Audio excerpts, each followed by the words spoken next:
সুচির নীলাকাশে আজ একটা নতুন গল্প নিয়ে এলাম। অনিরুদ্ধ চৌধুরীর সে স্মৃতি মুছে যাক। পাঠ্যভাষে সুচিস্মিতা সরকার। ট্রেনটা স্টেশনে পৌঁছলো ঘন্টা 2 লেট করে।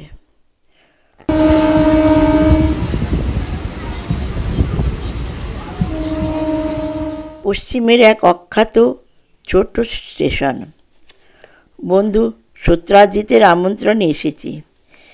এই অঞ্চলটার মাটির তলায় নাকি প্রচুর খনিজ সম্পদ থাকবার সম্ভাবনা।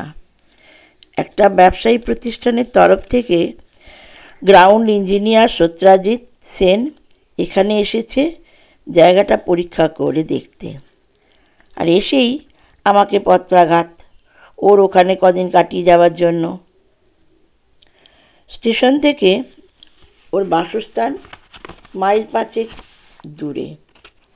স্টেশন থেকে বেরিয়ে আধ মাইলটা এগিয়ে গেলে পড়বে কৃতান্তপুরের জঙ্গল।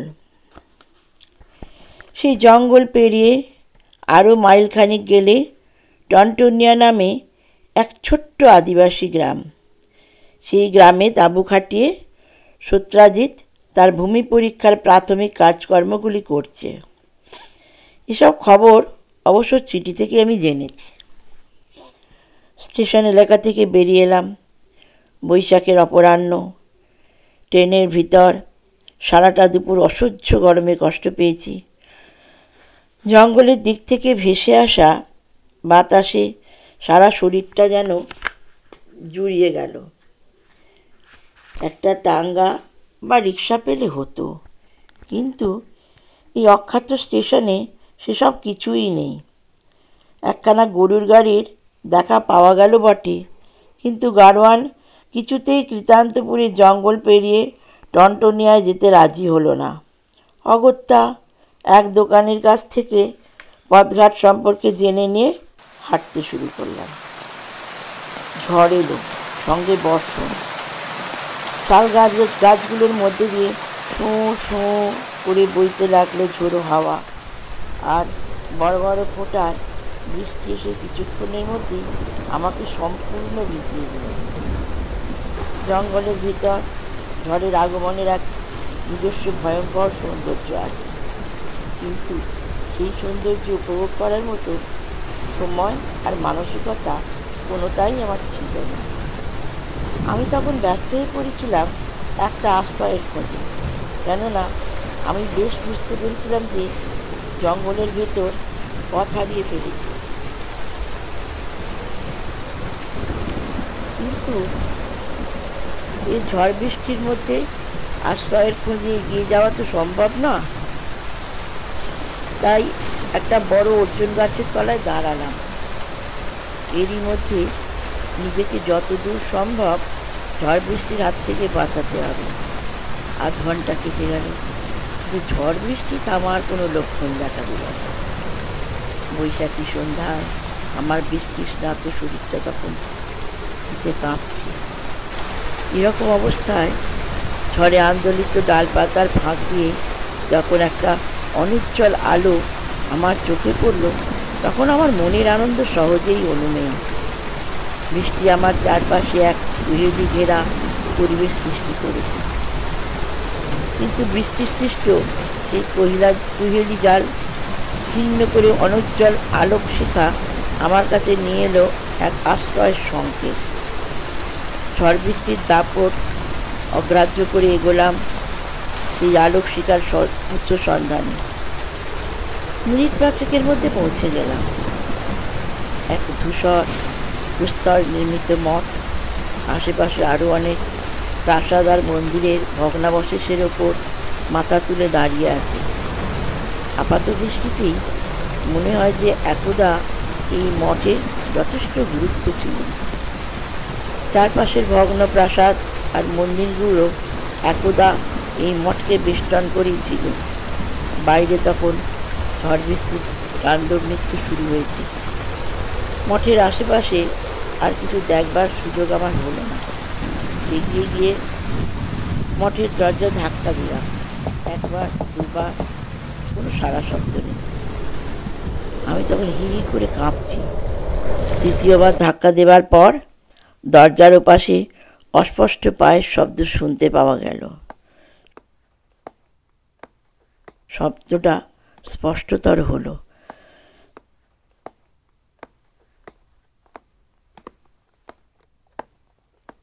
থামলো সে দরজার ওপাশে। দরজাটা খুলে গেল, আর আমি হলাম এক বিচিত্র মূর্তির মুখোমুখি।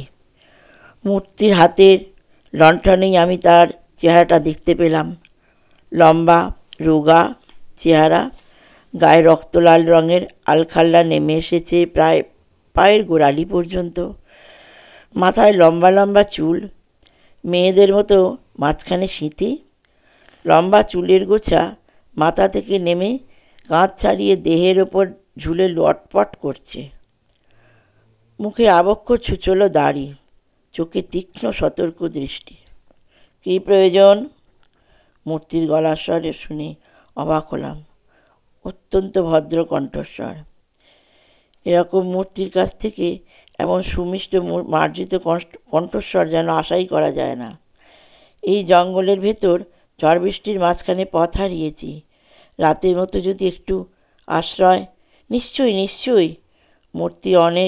মূর্তি আমাকে বলা শেষ করতে দিল না। আসুন আসুন, ভেতরে আসুন, একেবারে যে ভিজে গেছেন। মূর্তির পিছু পিছু ঢুকলাম মঠের মধ্যে। এই ঝোড়ো অমাবস্যার রাতে কৃতান্তপুরের জঙ্গল দিয়ে কোথায় যাচ্ছিলেন? অতি বড় দুঃসাহসীও তো এ সাহস করে না। মূর্তি বলল, যাচ্ছিলাম টনটনিয়ায়। টনটনিয়ায়? কেন? আমার এক বন্ধু ওখানে চাকরি নিয়েছে, ওর আমন্ত্রণেই যাচ্ছিলাম। বন্ধুর স্টেশনে থাকবার কথা ছিল, কিন্তু স্টেশনে তাকে দেখতে পেলেন না, তাই তো? আপনার বন্ধু বুদ্ধিমানের কাজই করেছেন। এই ভরা অমাবস্যার রাতে কেউ কৃতান্তপুরের জঙ্গল দিয়ে যাতায়াত করে না। এই খবরটা উনি আপনাকে জানালে আরও বুদ্ধিমানের কাজ করতেন। কথা বলতে বলতে আমরা মঠের ভিতর দিকে যাচ্ছিলাম। মূর্তি কিছুক্ষণ নীরব রইল, তারপর একটু মৃদু হেসে বলল, যাক সে কথা, এবার আমার পরিচয় দিই। আমি হচ্ছি এ মঠের মহান্ত ভৈরব প্রাণান্তক। মঠের অন্যান্যদের পক্ষ থেকে, আমার নিজের পক্ষ থেকে তো বটেই, আপনাকে সাদরে এ রাত্রিবাস করার আমন্ত্রণ জানাচ্ছি। একটা হল ঘরের মধ্যে দিয়ে আমরা যাচ্ছিলাম। মহান্ত হাততালি দিলেন। সঙ্গে সঙ্গে ঘরের কোণের অন্ধকার পুড়ে বেরিয়ে এলো আর এক মূর্তি। এর পোশাক পরিচ্ছদও প্রথম মূর্তিরই অনুরূপ, তবে গায়ের আলখাল্লাটার রং রক্ত লাল নয়, ধূসর। এ হচ্ছে ব্রহ্মচারী জীবান্তক। এ আপনার দেখাশোনা করবে, এর সঙ্গে যান। আমি এখন যাচ্ছি, একটু জরুরি প্রয়োজন আছে, পরে আবার দেখা হবে। ঘরের কোণের অন্ধকারের দিকে চলে গেলেন মহান্ত। মহান্তকে ধন্যবাদ জানিয়ে আমি চললাম জীবান্তকারীর পিছু পিছু। হল পেরিয়ে একটা ঢাকা বারান্দা, তার এক পাশ দিয়ে উঠে গেছে একটা পাথরের সিঁড়ি। জীবান্তকারের পিছু পিছু উঠতে লাগলাম। ওর হাতের লণ্ঠন দেওয়ালের গায়ে কেমন যেন অদ্ভুত ছায়া ফেলতে লাগলো। এ মঠ নিশ্চয়ই পুরনো। আশেপাশে যে সমস্ত প্রাসাদ আর মন্দিরে মঠের সময়কালে তৈরি হয়েছিল, তা সবই কালের কবলে পড়ে ভেঙে চুরে গেছে। সেগুলো এখন সংস্কারেরও অযোগ্য। দোতলায় উঠলাম। ডান পাশের বারান্দা ধরে খানিকটা এগিয়ে একটা ঘরের সামনে থামলাম। ব্রহ্মচারী দরজা খুলল। এমন একখানা ঘর থাকতে পারে তা বিশ্বাসই হতে চায় না। ঘরের দরজা জানলার লাল রঙের দামি পর্দা, এক পাশে একখানা দামি মেহগিনি কাঠের সিঙ্গেল খাট, বিছানার উপর চাদরটা টকটকে লাল রঙের। ঘরের ভেতরে আলনা, আলমারি ইত্যাদি আসবাবপত্র সাবেকি ধরনের হলেও অত্যন্ত দামি। ঘন জঙ্গলের ভেতরে এক অভাবনীয় রাজকীয় ব্যবস্থা। একপাশের দেওয়ালে ভৈরব প্রাণান্তকরের পূর্ণাবয়ব তৈলচিত্র, অন্য পাশের দেওয়ালে এক বীভৎস মূর্তি। ছবির দিকে তাকালে গায়ে রক্ত যেন আতঙ্কে হিম হয়ে আসে। দুনিয়ার সমস্ত অমঙ্গল যেন রূপ পেয়েছে ওই বীভৎস আতঙ্ককর ছবির মধ্যে। কোনো ধর্মীয় মঠে এরকম ছবি একেবারেই বেমানান। আলমারি খুলে ব্রহ্মচারী আমার জন্য এক প্রস্ত পোশাক নিয়ে এলো। ধূসর রঙের আলখাল্লা আর লুঙ্গির মতো এক টুকরো কাপড়। কৌতূহলী হয়ে জিজ্ঞাসা করলাম, এ কার ছবি? ব্রহ্মচারী কোনো জবাব দিল না। আপনারা কোন সম্প্রদায়ভুক্ত? যথাসময়ে স্বয়ং মহান্ত মহারাজ আপনার কুতূহলে নিবৃত্তি করবেন।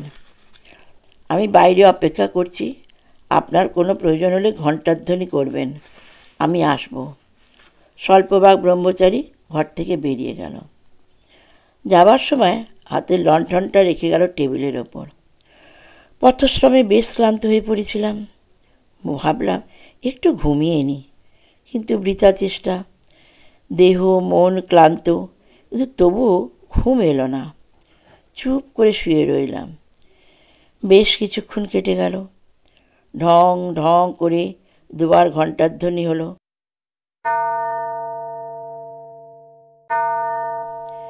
নিঃশব্দে ঘরে ঢুকলো ব্রহ্মচারী জীবাত্মক। তারপর আমার কাছে এগিয়ে এসে মৃদু স্বরে বলল, মহান্ত মহারাজ আপনাকে ভোজন কক্ষে স্মরণ করেছেন। জীবান্তকের পিছু পিছু সিঁড়ির দিকে এগোলাম। সেই বৃষ্টি ঝরা রাতে নৈশভোজের স্মৃতি চিরকাল আমার মনে থাকবে। জীবান্তকরের পিছু পিছু ভোজন কক্ষে গেলাম। সুসজ্জিত বিরাট ভোজন কক্ষ, দরজা জানলায় দামি রক্তরাঙা পর্দা, দেওয়ালে মশালদানিতে কতগুলো মশাল জ্বলছে। তারই আলোয় বিরাট ভোজন কক্ষ যেন দিনের মতোই উজ্জ্বল। এক পাশে দেওয়াল জুড়ে রয়েছে আমার দেখা সেই ভয়ঙ্কর বীভৎস মূর্তির বিরাট তৈলচিত্র। তাছাড়া রয়েছে অদ্ভুত সব চক্র আর তান্ত্রিক যন্ত্রের ছবি। এসবের তাৎপর্য মোটেই বুঝতে পারলাম না। ঘরে যখন ঢুকলাম তখন ভৈরবদের খাওয়া শুরু হয়ে গেছে।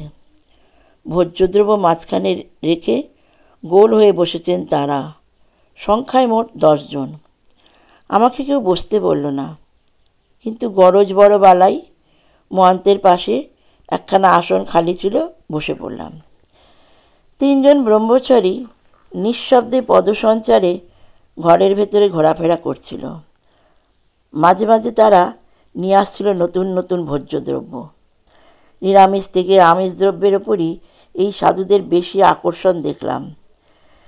নিরামিষ পদ যে একেবারে ছিল না তা নয়, কিন্তু কোনো কোনো সাধু নিরামিষ খাদ্য একেবারেই স্পর্শ করলেন না।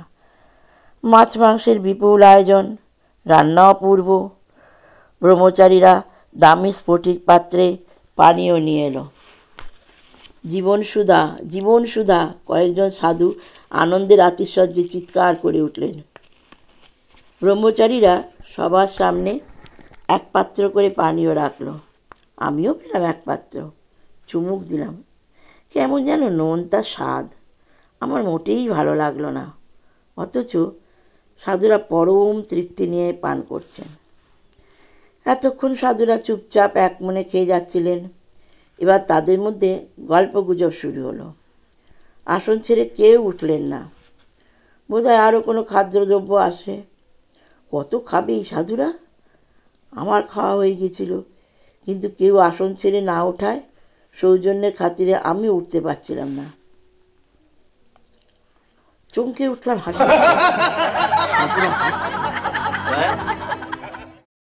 হাসির দমকে মুখগুলো যেন কেমন বিকৃত হয়ে যাচ্ছে।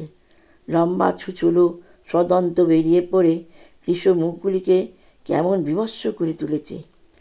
মোটা মুখগুলোর গালে আর চিবুকের তলায় অতিরিক্ত মেদগুলি কাঁপছে থরথর করে। খাওয়া তো হয়ে গেছে, কেননা কেউ তো এখন কিছু খাচ্ছেন না, তবে এঁরা কেন এখনো আসন ছেড়ে উঠছেন না? হাসি থেমে গেল। আলোর জোর কমে গেছে, ঘরের মশালগুলো কেমন যেন নিভু নিভু হয়ে আসছে। ঘরের ভেতরে ছায়া যেন তার অন্ধকারের জাল বুনতে শুরু করেছে। সাধুদের গল্পগুজব আবার শুরু হয়েছে। ম্লান হয়ে আসা আলোয় তাদের মুখগুলি কেমন অদ্ভুত দেখাচ্ছে। হতভম্ব হয়ে গেলাম মুখগুলির দিকে তাকিয়ে। কেমন যেন বিবর্ণ পাণ্ডুর। ঘরের ভেতরে আবহাওয়াটা পর্যন্ত পাল্টে গেছে।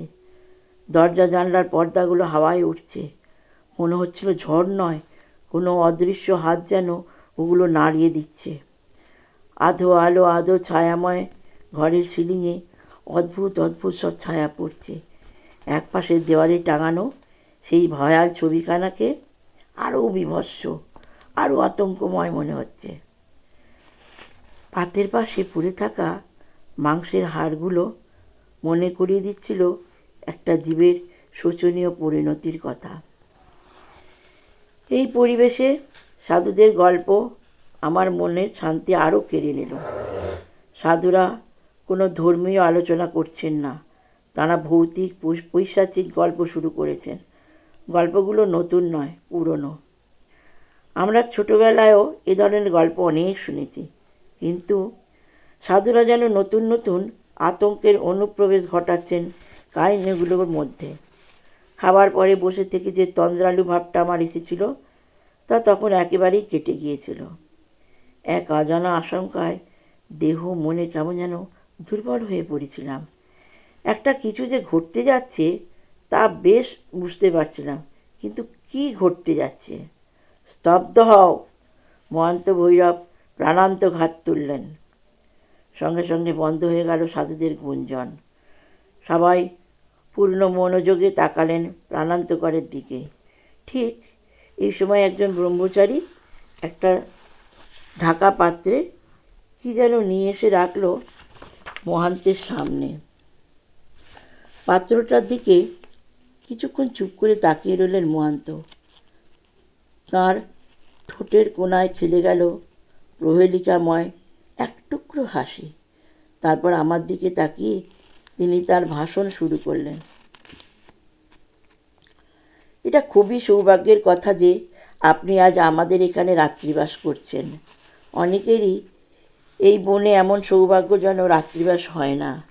এই নির্জন বনমধ্যে একদা নাকি ছিল এক অমৃত মঠ। মহান্ত থামলেন, একটু কাশলেন। গভীর জঙ্গলের মধ্যে অবস্থিত এই মঠ বহু কাল পরিত্যক্ত হয়েছে। এই অঞ্চলের মানুষের ক্ষিপ্ত কিন্তু স্থির বিশ্বাস যে বিশেষ বিশেষ তিথিতে সেই পুরনো মঠের ধ্বংসাবশেষের ওপর রাতারাতি অস্বাভাবিকভাবে গড়ে ওঠে এক ছায়া মঠ, অদ্ভুত দানবীয় শিল্পকলার সাক্ষ্য নিয়ে। ছায়ামঠ বলছি বলে একে অবাস্তব ভাববেন না। অস্তিত্বকালে এ সম্পূর্ণ বাস্তব। এই মঠে একদা বাস করত, এখনও নাকি ছায়ামঠে বাস করে একদল অমৃত। অমৃত? অজান্তে আর মুখ থেকে বেরিয়ে এলো। হ্যাঁ, অমৃত। মহাপিশাচের উপাসনা করে এই সম্প্রদায় মরণকে একরকম জয় করেছে। দিনে এরা সব দেহ মাত্র, কিন্তু সূর্যাস্তের পরে সন্ধ্যার অন্ধকার যখন ঘনিয়ে আসে, তখন সব দেহগুলিতে হয় অস্বাভাবিক প্রাণের সঞ্চার। এ প্রাণ ঈশ্বর প্রদত্ত প্রাণ নয়, এ প্রাণ মহাপিশাচ প্রদত্ত প্রাণ। এ প্রাণের বুভুক্ষার নিবৃত্তি ঈশ্বর নির্দেশিত খাদ্যে নয়, পিশাচ লোকের নির্দেশিত খাদ্যে। রাতের অন্ধকারে তাড়াতাড়ি গড়ে ওঠা এই ছায়ামঠ প্রতভ্রান্ত একদা প্রতীককে আকর্ষণ করে নাকি তীব্রভাবে। প্রতীক আশ্রয়ের খোঁজে মঠে প্রবেশ করে। তারপর থাক সে কথা। আপনার বন্ধু যে আপনাকে এগিয়ে নিয়ে আসবার জন্য এই ভরা অমাবস্যায় জঙ্গলের ভেতরে ঢোকেননি, এটা তার পক্ষে খুবই সৌভাগ্যের ব্যাপার বলতে হবে। কেননা তিনি এই অঞ্চলে নতুন। পথ হারিয়ে তিনি ছায়ামঠে গিয়ে পড়তে পারতেন, আর ছায়ামঠের অমৃত সম্প্রদায়ের হাতে পড়লে তারা আপনার বন্ধুর মাংস এবং রক্ত তাদের স্বাভাবিক ক্ষুদ্নিবৃত্তি করতে পারত। আশ্চর্য হবার কিছু নেই। অমৃত সম্প্রদায়ের অস্বাভাবিক জীবনযাপনের জন্য এই হচ্ছে মহাপিশাচ নির্দেশিত খাদ্য। সেই রহস্যময় পরিবেশে, সেই সীমিত প্রদীপ ভোজনগৃহে প্রাণান্তকরের গলার স্বর কেমন যেন অদ্ভুত শোনাচ্ছিল। আমার আচ্ছন্ন মনের কাছে সে স্বর নিয়ে আসছিল এক আতঙ্কময় জগতের বার্তা। কথাগুলোর তাৎপর্য যেন ক্রমেই আমার কাছে স্পষ্ট থেকে স্পষ্টতর হচ্ছিল।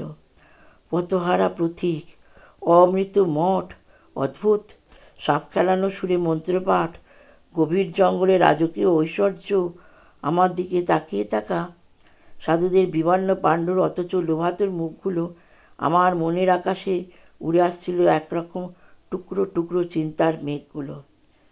তারপর কতকগুলো ব্যাপার ঘটল প্রায় একই সঙ্গে।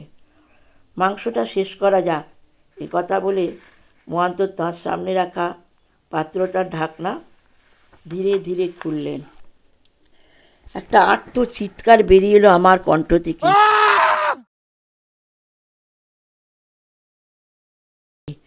পর মুহূর্তেই প্রচণ্ড বিদ্যুৎ চমকে সারা ঘর আলোকিত হয়ে উঠল।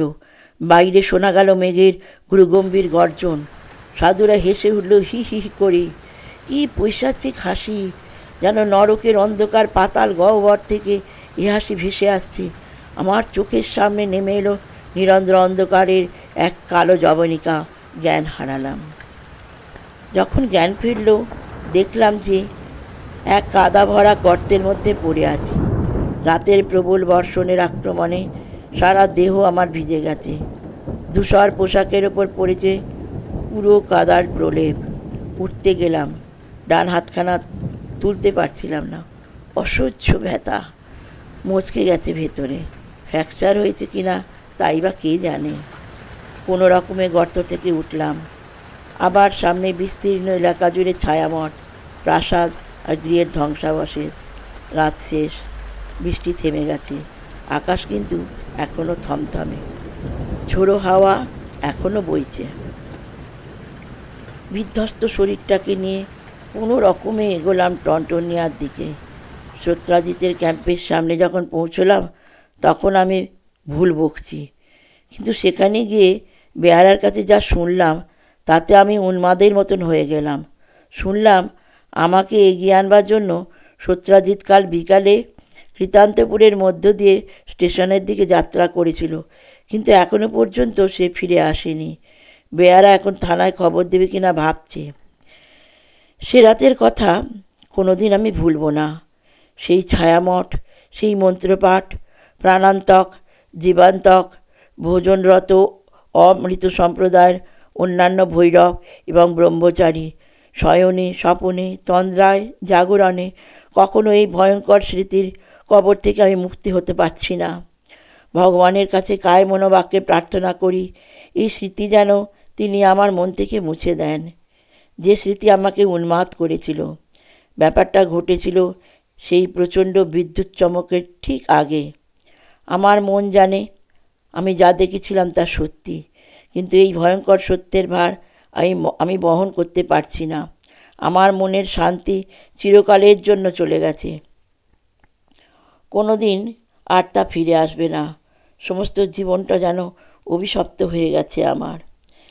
সে রাতের সেই প্রচণ্ড বিদ্যুৎ চমকের ঠিক আগে ভৈরব প্রাণান্তক যখন সামনে রাখা পাত্রটার ঢাকনা খুললেন, তখন আমি কি দেখেছিলাম জানেন?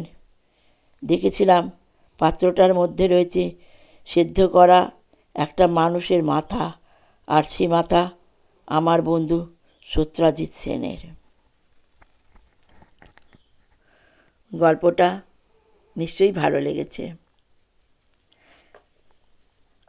আমার চ্যানেলটা সাবস্ক্রাইব, লাইক, শেয়ার করবেন, বেল আইকনটা প্রেস করবেন।